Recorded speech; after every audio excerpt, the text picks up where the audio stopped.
Nestlist YouTube channel. Selamat pagi semuanya. Hari ini saya akan presentasikan tentang enjoying simple things in life.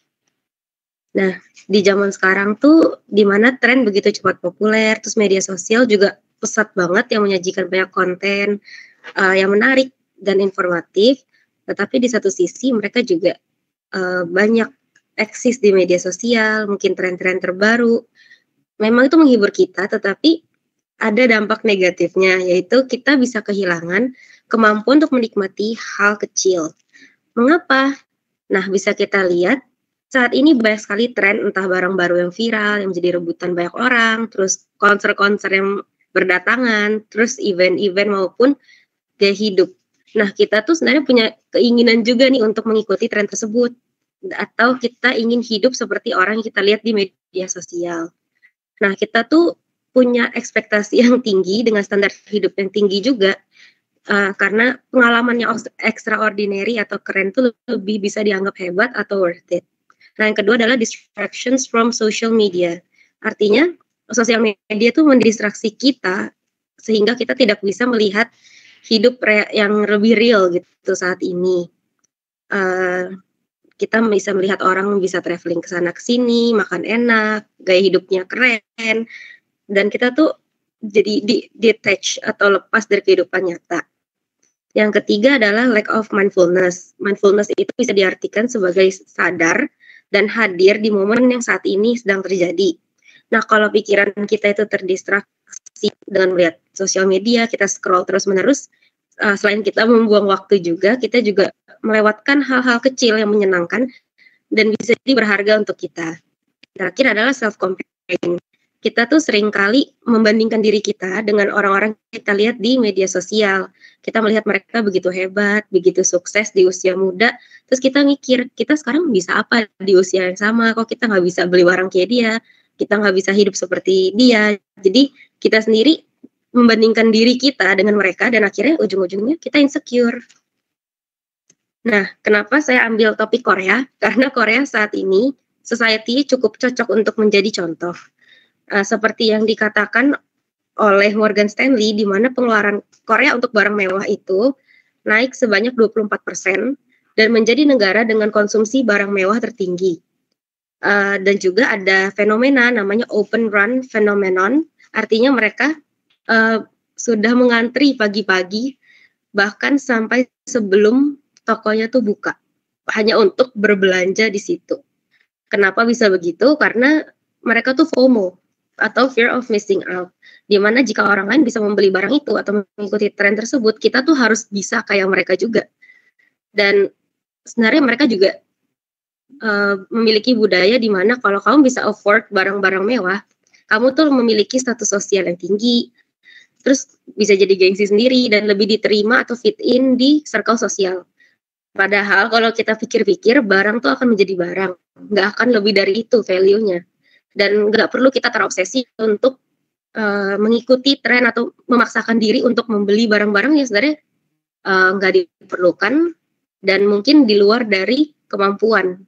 Dan barang tuh setelah kita dapat, kita akan merasa bosan. Terus bakal cari barang baru lagi, beli lagi, ikut lagi. Dan nggak ada habisnya kalau kita ikutin tren.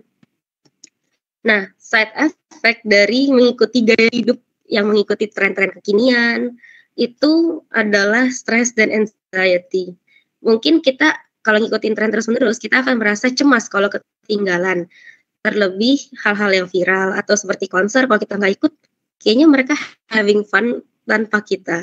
Dan kita mulai cemas, kebahagiaan pun menurun. Karena ketika kita stres, cemas, emosi kita tuh nggak stabil dan mengganggu mood baik kita. Nah, kita juga jadi nggak bisa rileks karena kita mikirin bagaimana caranya untuk tidak tertinggal, bagaimana caranya kita bisa ikut kegiatan tersebut, aktivitas tersebut, gimana caranya membeli barang tersebut, pinjam sana, pinjam sini, akhirnya nggak bisa rileks juga. Dan yang terakhir adalah ketika seseorang itu nggak bisa afford that trend, akan ada rasa iri dan juga seperti yang tadi adalah self-comparing. Sudah insecure, iri, cemas, dan lain-lain tuh apa nggak capek kalau hidup terus-menerus seperti itu.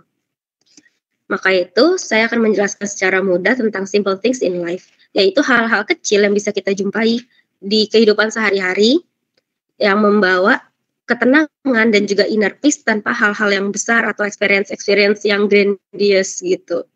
Nah, ketika kita memiliki ketenangan batin, kita tuh bisa mensyukuri hal-hal yang kecil dan berharga. Misalnya quality time dengan orang-orang kita sayang, orang tua, teman, sahabat, dan kita misalnya masih bisa diberikan kesehatan aja tuh udah bersyukur banget. Nah, hal itu tuh dianggap sangat kecil, tapi sebenarnya itulah hal yang sangat berharga yang nggak bisa uang beli. Nah, misalkan apa yang bisa kamu lakukan untuk menikmati hal-hal yang kecil, yaitu kita bisa menjalankan aktivitas-aktivitas yang positif. Misalnya kita tuh berhenti sebentar melihat dan men-scroll sosial media, karena dari situlah kita bisa melihat tren-tren terbaru, gaya hidup dan lain-lain. Kita cut dulu dan kita relax. Misalnya dengan baca buku, terutama buku-buku self-improvement. Kita bisa go for a walk atau jalan-jalan di sekitar area kita. Misalkan seperti saya suka jalan sore-sore sambil memberi makan kucing liar, mencari kucing-kucing lucu, atau berjalan-jalan sore bersama papa saya. Terus kita slow down dalam kehidupan sehari-hari, artinya kita nggak usah terburu-buru dalam melakukan sesuatu, tapi enjoy aja setiap momennya. Dan juga self-care, artinya kita mempamper diri sendiri atau memanjakan diri sendiri, misalkan journaling, menulis apa perasaan kita hari ini, goals kalian ke depan kayak gimana, taking care of yourself, itu wah banget. Dan kita bisa membuat simple reward dalam sehari-hari. Misalkan kalau saya sendiri bisa pulang dari kantor, terus bisa mandi air panas aja tuh udah reward banget buat diri sendiri. Terus inner peace kita juga enak. Dan juga practice mindfulness, di mana kita harus bisa menikmati saat ini, karena kamu hidup bukan untuk ke depan, bukan hidup di masa lalu. Jadi kita hidup untuk hari ini, jadi ya practice mindfulness itu penting. Dan terakhir, kita harus tetap bersyukur dengan apa yang kita punya. Jangan berusaha jadi orang lain, jangan berusaha mengikuti hidup orang lain, karena kita memiliki jalan kita sendiri. Be yourself and be your best. Dan terakhir, saya masih ada kutipan dari Robert Brault. Enjoy the little things, for one day you may look back and realize that they were the big things. Terima kasih. Boleh Kak Jaya Hikmat untuk memberikan tanggapannya, Kak? Ya, halo, selamat pagi. Oke, jadi aku setuju banget sih sama Kak Febriani.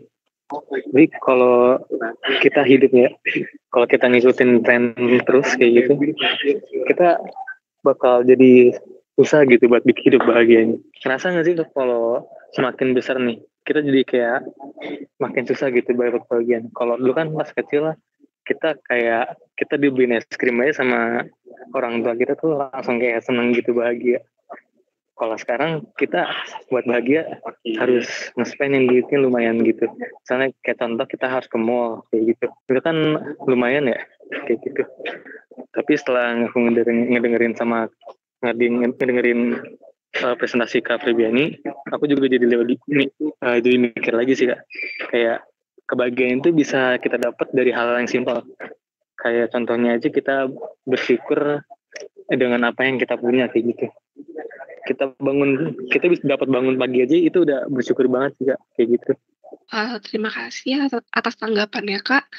Mungkin kita lanjut di sini ke Kak Elsa Febriastari. Terima kasih ya atas sharingnya Nadia. Sebenarnya pas banget nih, saya juga sedang mencoba untuk menikmati hal kecil dan baru di kehidupan saya juga nih. Terus dan kebetulan saya juga bukan penikmat banget sesuatu hal yang FOMO atau yang sedang ramai di sosial media juga, dan kebetulan saya juga jarang untuk mengikuti yang ada di sosial media gitu ya. Terus dan salah satunya tuh yang saya mencoba untuk menikmati belakangan itu adalah ikut walking tour di Jakarta. Ini sama salah satu anak di Asalis juga, dan itu tuh kita jalan-jalan keliling ke tempat-tempat bersejarah gitu. Jadi misalkan sejarah di Taman Suropati, kenapa namanya Suropati, atau sejarah tentang kota tua gitu kan.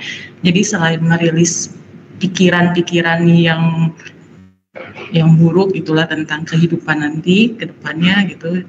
Dengan berjalan jauh ini juga bisa mempelajari tentang sejarahnya atau hal-hal baru yang sebenarnya kita nggak tahu, dan kita nggak cuma dengan cara ngecek di Google aja gitu. Jadi ada ada tour guide yang bisa menjelaskan lebih detail gitu. Terus yang kedua juga dengan cara untuk menikmati simple things di hidup saya tuh dengan coba untuk eksplorasi resep-resep, misal resep-resep kue gitu. Jadi lebih enjoy di dapur dan bikin pikiran jadi lebih tenang gitu. Sekian, terima kasih. Mungkin next-nya ada Kak Michelle Angela. Halo, selamat pagi. Terima kasih ya Kak atas sharingnya hari ini, itu menarik banget. Dan aku setuju banget sama yang tadi Kakak udah paparkan, dimana emang sebagai orang itu kita nggak boleh terlalu FOMO dan ngikutin tren kalau emang nggak bisa afford hal itu. Dan menurutku juga sesuai kayak Kakak tadi, kalau happiness itu nggak melulu tentang materi dan tentang uang. Memang banyak yang bilang kalau money can buy happiness. Nah, tapi nggak semuanya kayak gitu kan.